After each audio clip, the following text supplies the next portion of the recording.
ఎవరైనా ఎగ్జామ్కి బిట్టో కాపీ కొట్టేదో ఏమైనా తెచ్చుంటే ఇప్పుడు నా దగ్గర ఇచ్చేయండి. నేను ఏం చెప్పను, ఏం అడగను. ఎగ్జామ్ స్టార్ట్ అయ్యాక నేనే కనిపెడితే ఈ విషయం మీకు ఎందుకు చెప్తున్నా తెలుసా? ఈరోజు చెక్కింగ్ ఫోడ్ వస్తాను. నేను ఏది చెప్పినా మంచి కోసమే. వినయ్, నీ సీట్ ఇక్కడ కదా, అమ్మాయిని కదా ఎందుకు కూర్చున్నావు? ప్లస్ రా రా నా ముందు కూర్చోరా రా. ఈసారి చాలా టఫ్ క్వశ్చన్ పేపర్. ఏయ్, ఎవరు అక్కడ?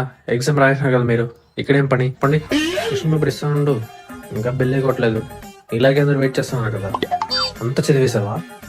క్యాల్కులేటర్ బ్యాక్లో, హాల్ టికెట్లో ఏమన్నా బిట్ రాసి ఉంటే ఇప్పుడే అరెస్ట్ చేశాను. ఏదో ఒకటి రాయేసి ఇక్కడ నుంచి భిన్న వెళ్ళిపోదామంటే ఆ కథలంతా ఇక్కడ జరగదు. Minimum 1 hour you should SIT in the exam hall.